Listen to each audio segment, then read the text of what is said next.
നമസ്കാരം. നമസ്തേ. C P എമ്മിനെ സംബന്ധിച്ചിടത്തോളം വല്ലാത്തൊരു പ്രതിസന്ധിയിലൂടെയാണ് നല്ലൊരു കടന്നുപോയിക്കൊണ്ടിരിക്കുന്നത്. കാരണം യു ഡി എഫ് സർക്കാർ അധികാരത്തിലെത്തിയതിനു ശേഷം ഒരു ഭാഗത്തുനിന്ന് ഇ ഡിയുടെ കേസുകൾ, മറുവശത്ത് യു ഡി എഫിൻ്റെ കേസുകൾ, പലതരത്തിൽ സി പി എമ്മിനെ വല്ലാണ്ടിരിക്കുന്നു. ഇപ്പോൾ ഏറ്റവും പുതിയ അപ്ഡേറ്റ് എന്ന് പറഞ്ഞാൽ ഇന്നലെ കരുവന്നൂർ കേസെല്ലാം ഇ ഡി വീണ്ടും എടുത്തിരിക്കുന്നു. അതിൽ എന്താ പറയുക, മുമ്പോട്ട് പോകാമെന്നുള്ള തരത്തിലോട്ട് വിധി വന്നിരിക്കുന്നു കോടതിയുടെ ഭാഗത്തു നിന്നും. പോരാത്തതിന് ചോദ്യം ചെയ്യലുമായി ബന്ധപ്പെട്ടൊക്കെ മുമ്പോട്ട് പോകുന്നുള്ള വലിയ തരത്തിൽ ഇത് നോക്കുകയാണെങ്കിൽ മുൻ മന്ത്രിമാർ, സി പി എമ്മിൻ്റെ പല മന്ത്രിമാരടക്കം ഇതിൽ പെട്ടവരാണ് എന്നുള്ള വലിയൊരു വാർത്തയുണ്ട്. അപ്പം അങ്ങനെ നോക്കുമ്പോൾ ഇ ഡി ആദ്യം തുടക്കത്തിൽ പറഞ്ഞ കാര്യം 100 കോടി രൂപയുടെ തട്ടിപ്പായിരുന്നു കരുവന്നൂർ എന്നുണ്ടെങ്കിൽ പിന്നീട് പറഞ്ഞത് 100 അല്ല, ഏകദേശം 300ഓളം കോടി രൂപയുടെ വലിയ തരത്തിലുള്ള തട്ടിപ്പാണ് എന്നുള്ള കാര്യമാണ് ഇ ഡി പിന്നീട് പറഞ്ഞത്. അപ്പം അങ്ങനെ നോക്കുമ്പോൾ സി പി എമ്മിനെ എല്ലാ ഭാഗത്തു നിന്നും വലയുന്ന വല്ലാത്തൊരു പ്രതിസന്ധിയിലൂടെയാണ് സി പി എം കടന്നു പോകുന്നത്. ഇത് കോൺഗ്രസ് മനഃപൂർവ്വം സി പി എമ്മിനെ ഇല്ലാണ്ടാക്കാൻ ടാർഗറ്റ് ചെയ്തതാണോ, അതോ എന്താണ് ഇതിൻ്റെ ഒരു സത്യാവസ്ഥ? കോൺഗ്രസ് അധികാരത്തിൽ വന്നതിന് ശേഷം അല്ലല്ലോ ഈ കേസുകളൊന്നും ചാർജ് ചെയ്തത്. അപ്പോ കോൺഗ്രസ് ആണ് ഈ കേസുകളുടെ പിന്നിൽ എന്നുള്ള ആരോപണം സി പി എമ്മിന് ഉന്നയിക്കാൻ സാധിക്കില്ല. ഈ കേസ് സി പി എം അധികാരത്തിലിരുന്ന സമയത്ത് തന്നെ രജിസ്റ്റർ ചെയ്യപ്പെട്ട കേസുകളാണ്. 2021 കരുവന്നൂർ കേസ് രജിസ്റ്റർ ചെയ്യുന്നു. അതെ അതെ അതെ. ആ സമയത്ത് പിണറായി വിജയൻ തന്നെയാണ് മുഖ്യമന്ത്രി. പക്ഷേ കേന്ദ്ര സർക്കാർ ആ സമയത്ത് ഈ കേസുകൾ വേണ്ട രീതിയിൽ ശക്തമായിട്ട് മുന്നോട്ട് കൊണ്ടുപോയിട്ടില്ല എന്നൊരു ആരോപണം ഉണ്ടായിട്ടുണ്ട്.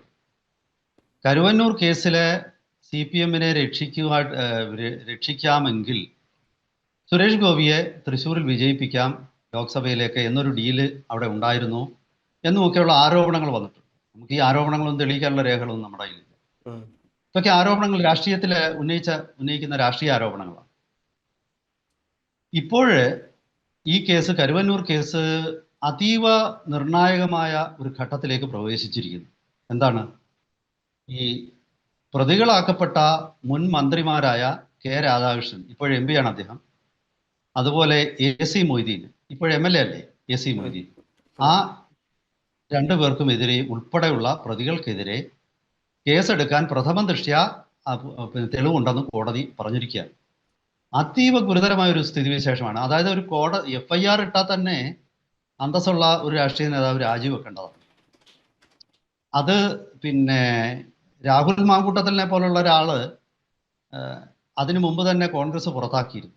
ഇത് കോടതി പ്രഥമ ദൃഷ്ട്യാ ഇവർക്കെതിരായിട്ടുള്ള കേസ് നിലനിൽക്കും, പ്രഥമ ദൃഷ്ട്യാ തെളിവുകളുണ്ട് എന്ന് പറയുമ്പോൾ അത് തീർത്തും ഗുരുതരമായിട്ടുള്ള ഒരു സ്ഥിതിവിശേഷമാണ്. ശരിക്കും ഇടിവെട്ടിയവനെ പാമ്പ് കടിച്ചു എന്നുള്ള ഒരു അവസ്ഥയിലാണ് സി പി എം ഇപ്പോഴും. കാരണം വീണാ വിജയനെതിരെയുള്ള കേസ് കൊണ്ട് തന്നെ വെളിയിലോട്ട് നടക്കാൻ പറ്റുന്നില്ല, തല ഉയർത്താൻ പറ്റുന്നില്ല. ഇപ്പം പവസ് ഒരു കാര്യം ശ്രദ്ധിച്ചോ? അതായത് ആദ്യത്തെ ദിവസം പിണറായിയുടെ വീട്ടിൽ ED റെയ്ഡ് നടന്നപ്പോൾ അവിടെ വലിയ പ്രക്ഷോഭം സി പി എം ഉണ്ടാക്കിയെന്നേ ഞാൻ പറയൂ. സി പി എംകാരുണ്ടാക്കി എന്ന് പറയാനുള്ള തെളിവില്ല. കാരണം ഇതിൽ പുറത്തു നിന്നുള്ള ഗുണ്ടകളെയൊക്കെ ആണ് ഒരുപാട് വാടകയ്ക്കെടുത്ത് എന്നുള്ള ആക്ഷേപം നിലനിൽക്കുന്നുണ്ട്. അപ്പോൾ അങ്ങനെയുള്ള ഒരു സാഹചര്യത്തിൽ അതിന് അന്നത്തെ ആ ഒരു ഊളിളക്കം കണ്ടപ്പോൾ ഇത് ബംഗാളിൽ സംഭവിച്ച പോലെ മമതയുടെ ഭരണകാലത്ത് EDക്കെതിരെ ഉണ്ടായ പ്രക്ഷോഭം പോലൊക്കെ ആകും. പക്ഷെ പിന്നീട് അടുത്ത ദിവസം ഈ ബലൂണിന്റെ കാറ്റഴിച്ചു വിട്ടതുപോലെ ഈ പ്രക്ഷോഭം അങ്ങ് ഇല്ലാതാകുകയാണ്. ഇന്ന് സി പി എം എവിടെങ്കിലും മിണ്ടുന്നുണ്ടോ ആ വിഷയം? ഏതെങ്കിലും സി പി എം നേതാക്കന്മാർ ഏതെങ്കിലും ഒരു പ്രതിഷേധ യോഗമോ വല്ലതും സംഘടിപ്പിക്കുന്നുണ്ട്? ഞാൻ കണ്ടിട്ടില്ല. തൊട്ടടുത്ത ജില്ലകളായിട്ടുള്ള കൊല്ലത്തോ ആലപ്പുഴയിലോ പത്തനംതിട്ടയിലോ ഒന്നും തന്നെ ഈ തിരുവനന്തപുരത്തെ സംഭവത്തിന്റെ പ്രത്യാഘാതം ഉണ്ടാകുന്നില്ല. അതിനിടയിലാണ് മറ്റൊരു കേസ് വരുന്നത്, നവീൻ ബാബുവിന്റെ വിഷയത്തിലെ കേസ് അതീവ ഗൗരവമായിട്ടുള്ള ഒരു കേസാണ്. കാരണം അതിലും അഴിമതിയുണ്ട്. ഈ പെട്രോൾ പമ്പ് അനുവദിച്ചതിൽ ഈ വ്യക്തിക്ക് ആ വ്യക്തി അല്ല, അയാൾ വെറും ഒരു ബിനാമിയാണ് എന്നുള്ള ഒരു ആരോപണമാണ് ഇപ്പോൾ അന്തരീക്ഷത്തിൽ ചുറ്റിക്കറങ്ങുന്നത്. അപ്പോൾ ആരുടെ ആയിരിക്കും പമ്പ്? യഥാർത്ഥത്തിൽ ഉന്നതനായ ഏതോ ഒരു നേതാവിൻ്റെ ആയിരിക്കണം. പെട്രോൾ പമ്പ് നടത്തിക്കൊണ്ടു പോകുക എന്നുള്ളത് അത്ര ലളിതമായിട്ടുള്ള കാര്യമല്ല. കോടീശ്വരന്മാരായ ആൾക്കാരാണ്. നമുക്കറിയാം, റിയൽ പെട്രോൾ പമ്പ് ഓണർമാരായിട്ടുള്ള നമ്മുടെ ചുറ്റുമുള്ള പമ്പിന്റെ റിയൽ ഓണർമാർ കോടീശ്വരന്മാരാണ്. അവർക്ക് അത് പല കാരണങ്ങളാൽ നടത്താൻ പറ്റും. അപ്പോൾ സ്വാഭാവികമായിട്ടും അവിടെയും സി പി എം കുരുക്കിൽപ്പെട്ടിരിക്കുക. അത് പാർട്ടിയുടെ ശക്തി കേന്ദ്രമായ കണ്ണൂരിനെയാണ് ബാധിച്ചിരിക്കുന്നത്. പാർട്ടിയുടെ ശക്തി കേന്ദ്രങ്ങളായിട്ടുള്ള പയ്യന്നൂരും തളിപ്പറമ്പിലും ഒന്നും പാർട്ടി MLA മാരല്ല ഇന്നുള്ളത്. അതായത് പിന്നെ ഇനി വരാനിരിക്കുന്ന ദിവസങ്ങളിലെ അന്വേഷണം ഒന്ന് സ്വർണ്ണക്കടത്തുമായിട്ട് ബന്ധപ്പെട്ട അന്വേഷണമാണ്. അതിൽ മുഖ്യമന്ത്രി പിണറായി വിജയൻ മുഖ്യമന്ത്രി ആയിരുന്ന സമയത്ത് അദ്ദേഹത്തിൻ്റെ പ്രിൻസിപ്പൽ സെക്രട്ടറി ആയ IAS ഉദ്യോഗസ്ഥനായ ശിവശങ്കരനെയാണ് അതിൽ പിടിക്കപ്പെട്ടതല്ല, അറസ്റ്റ് ചെയ്ത് ജയിലിലിട്ടു. ഇപ്പോൾ അദ്ദേഹം ആരോഗ്യപരമായ കാരണങ്ങളാൽ അദ്ദേഹത്തിന് ജാമ്യം കൊടുത്ത് നിൽക്കുന്ന ഒരവസ്ഥയാണ്. അപ്പോൾ സ്വപ്ന സുരേഷും അതുപോലെ പിന്നെ ഈ സ്വർണ്ണക്കടത്തിൽ കൂട്ടാളികളായ മറ്റു പലരും പിണറായി വിജയനെ തന്നെ, അദ്ദേഹത്തിൻ്റെ കുടുംബത്തെ തന്നെ ഡയറക്റ്റ്ലി പ്രതിക്കൂട്ടിലാക്കുന്ന ആരോപണങ്ങൾ ഉന്നയിച്ചിട്ടുണ്ട്. ഇതൊക്കെ കൃത്യമായ രീതിയിലേക്ക് അന്വേഷിക്കാൻ ഉള്ള സാധ്യത ഇപ്പോൾ തെളിഞ്ഞു വന്നിട്ടുണ്ട്. കാരണം ഞാൻ മനസ്സിലാക്കുന്നത് മുഖ്യമന്ത്രി VD സതീശന് സ്വസ്ഥമായിട്ട് ഭരിക്കണമെന്ന് ആഗ്രഹം. അങ്ങനെ സ്വസ്ഥമായിട്ട് കോൺഗ്രസ് മുഖ്യമന്ത്രി ഭരിക്കണമെങ്കിൽ CPMന്റെ ചിറകരിഞ്ഞാലേ പറ്റുകയുള്ളൂ. അത് സതീശൻ ചിറകരിയുകയും ചെയ്യും. എനിക്ക് തോന്നുന്നു രമേശ് ചെന്നിത്തല ആയിരുന്നു മുഖ്യമന്ത്രിയെങ്കിൽ ഒരുപക്ഷെ CPMന് കുറച്ചുകൂടെ ഒരു ഇളവ് കിട്ടുമായിരുന്നിരിക്കണം. കാരണം അദ്ദേഹം കുറച്ചുകൂടി മറ്റ് രാഷ്ട്രീയക്കാരുമായിട്ട് കുറച്ചുകൂടെ സൗഹാർദ്ദപരമായ സമീപനത്തിൽ പോകുന്നു, അങ്ങനത്തെ ഒരു വ്യക്തിത്വമാണ്. അങ്ങനെ ഒരാളുടെ മറ്റൊരു രാഷ്ട്രീയ നേതാവിനെതിരെ ഒരു പരിധി വിട്ടുള്ള ആക്രമണത്തിലേക്ക് അദ്ദേഹം പോകില്ല.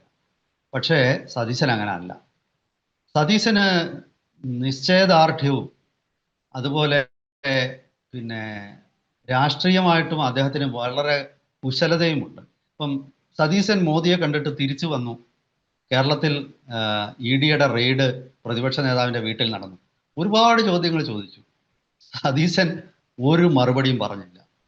അതീവ തന്ത്രപരമായിട്ട് ചിരിച്ചുകൊണ്ടിരുന്നു. അദ്ദേഹം ഒരു മറുപടിയും പറയാതെ 2-3 ദിവസം ഇരുന്നു. അദ്ദേഹത്തിനെ ഒരു തരത്തിലും നിർബന്ധിച്ച് ഒരു മറുപടി പറയിക്കാൻ പറ്റിയില്ല. അപ്പോൾ ഈ സാഹചര്യമാണ് ഇപ്പോൾ കേരള രാഷ്ട്രീയത്തിൽ നിലനിൽക്കുന്നത്. കാരണം ഇതുവരെ വന്ന മുഖ്യമന്ത്രിമാർ പലരും സ്വീകരിക്കുന്ന ഒരു നിലപാടല്ല. രാഷ്ട്രീയം മാറിക്കഴിഞ്ഞു. കാരണം BJPക്ക് 3 MLAമാർ സഭയിലുണ്ട്. അതായത് ഇവിടെ CPMനെ ോട് മൃദു സമീപനം സ്വീകരിച്ചാൽ അത് മറ്റൊരു രാഷ്ട്രീയ പാർട്ടി, BJP പോലുള്ള ഒരു രാഷ്ട്രീയ പാർട്ടി, അവർ സ്വീകരിച്ചിട്ടുണ്ടായിരിക്കും ചിലപ്പോൾ, പക്ഷെ അവര് അത് മുതലെടുക്കും. അങ്ങനത്തെ ഒരു രാഷ്ട്രീയ സ്ഥിതിയുണ്ട് കേരളത്തിൽ. അപ്പോൾ സതീശനെ സംബന്ധിച്ച് സതീശന് 5 വർഷം ഭരിക്കണം. ആ 5 വർഷം യാതൊരു പ്രതിസന്ധികളുമില്ലാതെ വികസന പദ്ധതികൾ അദ്ദേഹം നടപ്പാക്കാനുള്ള ഒരു കച്ചിത്തുരുമ്പ്, ഒരു തുറുപ്പ് ചീട്ട് അദ്ദേഹത്തിൻ്റെ കയ്യിൽ കിട്ടിയിരിക്കുകയാണ്. അതിൽ പിണറായി വിജയൻ തൊട്ട് CPMന്റെ താഴെ തട്ടിലുള്ള ആൾക്കാർ വരെ അതിലുണ്ട്. ഈ കേസുകളെല്ലാം ഭംഗിയായിട്ട് നടത്തിയാൽ CPM അനങ്ങില്ല.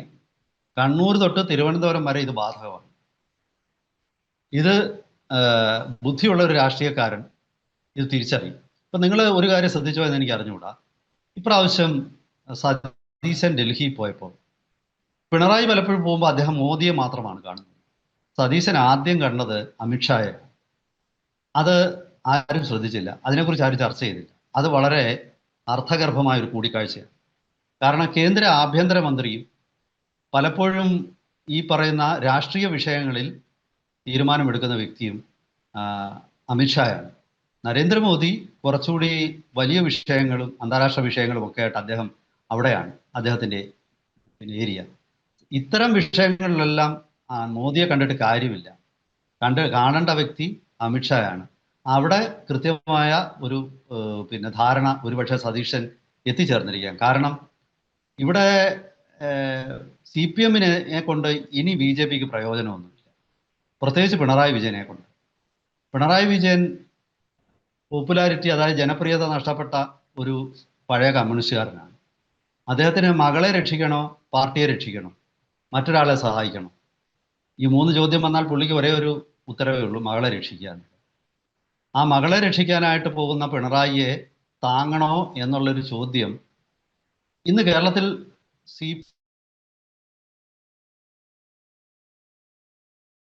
പ്രസ്താവനകളൊന്നും ഇപ്പം ആരും പുറപ്പെടുവിക്കുന്നില്ല. CPMന്റെ നേതാക്കന്മാർ ആരും പുറപ്പെടുവിക്കുന്നില്ല. അത് ശ്രദ്ധിച്ചു. വീണ ഒരു ഭാരമാണ് CPMന്റെ ചുമലിലെ. വീണയ്ക്കെതിരെയുള്ള കേസും മുന്നോട്ട് കൊണ്ടുപോകാം. കാരണം ഇന്നലത്തെ കേരള ഹൈക്കോടതി വിധി സൂചിപ്പിക്കുന്ന അതാണ്. ഈ കേസിൽ ആയിട്ട് മുന്നോട്ട് പോകാൻ എൻഫോഴ്സ്മെന്റ് ഡയറക്ടറേറ്റിന്, അതായത് CMRൽ ഈ ഇ ഡിയുടെ അന്വേഷണത്തിനെതിരെ കൊടുത്ത കേസിൽ ഡൽഹിയിൽ നിന്നും സുപ്രീം കോടതിയിലെ പ്രഗത്ഭ വക്കീലന്മാരെ വരെ ഇറക്കിയ കേസില് അതുകൊണ്ടൊന്നും ഒരു പ്രയോജനം കിട്ടിയില്ല. അപ്പോ രണ്ട് തരത്തിൽ ഇപ്പോൾ CPM-ന് ഈ ഇന്നലെ തിരിച്ചടിയായിരുന്നു. ഹൈക്കോടതിയിൽ നിന്നുള്ള തിരിച്ചടി, അതുപോലെ തന്നെ കരുവന്നൂർ കേസിലെ തിരിച്ചടി.